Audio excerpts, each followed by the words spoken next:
A 630-acre master plan community is in the works in West Jordan. Yeah, it's called Terrain, and it's in the far western part of the city with a focus on nature and sustainability. Well, Mika Miyashima is on the move, live in West Jordan with more on the new community and a free event it's hosting this weekend. Good morning, Mika.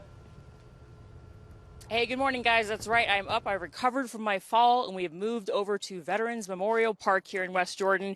Scales, tails, and bees. That is what you will see if you come to an event this weekend called Camp Dig It. I'm going to introduce you now to Shay Wyatt, the Executive Director of Terrain. Thanks so much for joining us this morning. Tell us, what exactly is Terrain and what makes it different from any other community? Yeah, Terrain is a beautiful master plan community here in West Jordan on the West Bench. It has 170 homes currently. We have about 70 residents. In the next decade, we'll have over 2,800 homes. What it does is it was intentionally designed to incorporate the native landscape, so the local scape, as opposed to replacing it. It's very sustainable water-wise, very energy-efficient homes. Absolutely beautiful, and it really embraces a healthy lifestyle and a place where you can free roam with your families, with your kids. There's trail systems, there's beautiful amenities, and so we're really excited about that, and we'd love people to come out and see it. And speaking of that, you folks are hosting an event tomorrow called Camp Dig It. We've got a bunch of animals. I said alligator, but I misspoke. It's actually a caiman that we have here with us today. Same family, though. So tell us about this event happening tomorrow, and let's bring in the animals. We'll see the live animals, and you tell us how they're relevant to tomorrow. Yeah, they're very relevant. So it's called Camp Dig It, as you mentioned. It's from 11 to 3 a.m. It's open and free to the public. It's really an event that is educational in nature, but we'll have a lot of fun activities. As you mentioned, we'll have scales and tails, reptiles. We'll have the Beekeepers Association, so a lot of educational components. It's a fun way to come get your hands dirty. We'll have planting. We'll have arts and crafts, rock painting. We'll have food trucks. We'll have our bistro partner, Land of a Thousand Hills, so great food and beverage, and so it's going to be a wonderful time for the public to come out and join us. Amazing. And so if they come out tomorrow, they can see these really adorable animals. Look at this little caiman. I hope I'm not blocking it behind me. It's cool for the kids. It's cool for the adults. This snake is just hanging around my neck.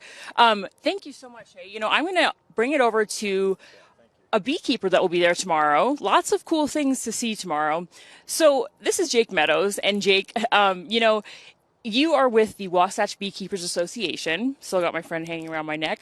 So you're also going to be there tomorrow, and you know, you're going to be educating kids rather about bees. But we got a sneak peek today. So you know, why are bees so important to our environment and for us?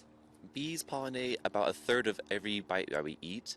They are incredibly important to our natural ecosystem and being able to pollinate not only the food that we eat, but also the flowers that we get to enjoy in our neighborhoods.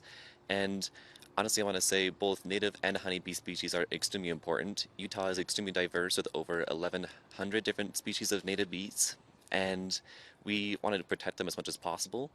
Utah has been declared a safe pollinator state by ourselves, and been able to actually improve our pollinator species and count by reducing pesticide and herbicide use, and we hope to do that more in the future. Amazing. And I think I'm going to give this snake back to you soon in just a second. But, you know, one more question. We were talking earlier about some concerns for bees in Utah and for their habitats. Talk a little bit about that. We have recently seen a decline in habitat by urban expansion, but also by the drought that's happening in Utah. The less rain that falls, the less flowers are actually able to bloom later in the season. So I encourage everyone to just plant some more flowers, give your flowers a little bit more water if you can, and water at night especially. That's when water will actually soak into the soil and evaporate less, so more of it actually gets to the flowers. Perfect. And just quickly tell us about these bees and what they're doing right here. Right now, they are currently drying out honey. So they collect nectar from flowers, which is really water heavy, has about 90% water, and they evaporate all that water to make it about 10% to turn it into actual honey. So it lasts for hundreds of years. Amazing. Thank you so much, all of you, for allowing us to see these cool animals, getting a sneak peek. This snake is my new best friend, apparently. I hope he or she is okay.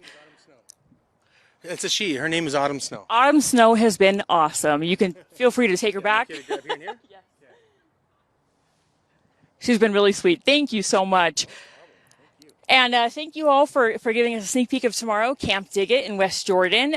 You know, coming up, May is Mental Health Awareness Month, and mental health is an issue that is a year-long issue, really. So coming up in about 30 minutes, we're going to talk to an organizer of a mental health awareness event that's happening right here at Veterans Memorial Park tomorrow morning. So that's coming up in just a bit. But guys, for now, I'll send it back to you in studio. Okay, real quick, how far away is Jeremy? We know that he doesn't like bees. Yeah. He doesn't like bees that much, so he's a decent amount. He's pretty far back. Okay. That's what I thought. Yeah, even though they're nice and enclosed, but yeah, no, he's keeping the far distance away. Well, bees are our friends. Yes. Wasps. I don't like those guys. Okay. I love bees. All right. Thanks, Mika. I share the same